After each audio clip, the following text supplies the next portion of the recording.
So bazalwane, izinto esibhekene nazo as a nation, izinto ezibuhlungu.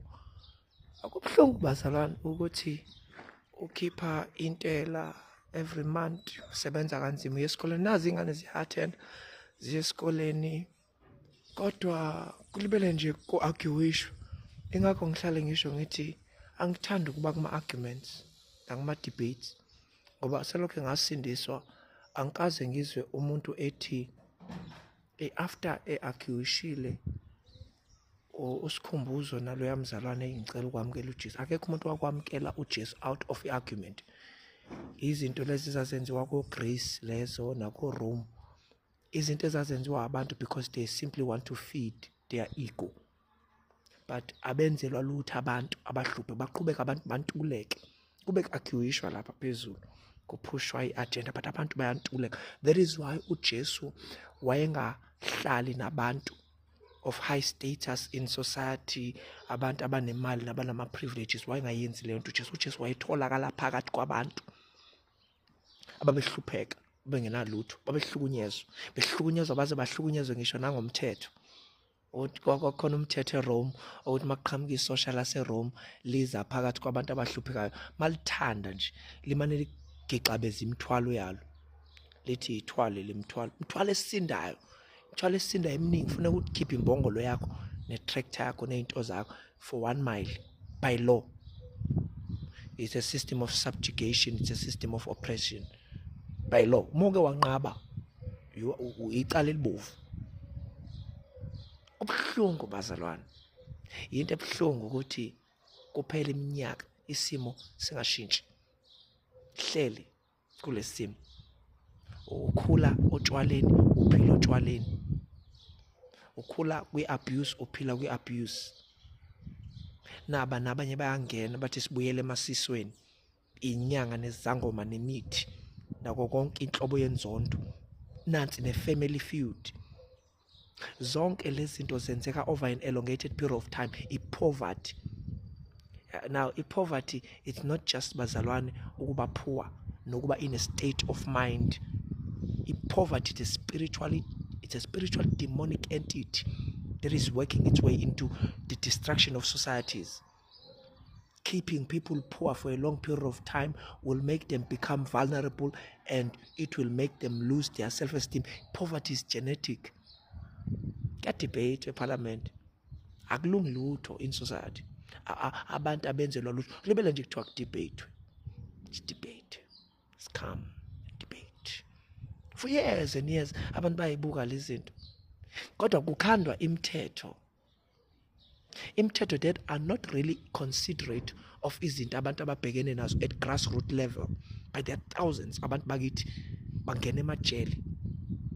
Okwazi mntakama ukuthi mawusungenile ejele kuphelile ngawo, because uya kwi-environment enye engadalelwanga ukurehabilize kodwa edalelwa ukudestroy even more, because the intention there is it's not really to build you, is to cause you to suffer. So bazalwane, I'm just trying to use the little time that I have. Enye into engiyifundiswa nje umoya ingcwele, nenye into ke ngayifunda kwi-training ngoba ngaqeqeshwa yi-mission ukuba self-sustaining. Lento yoku naba bayangikhonkotha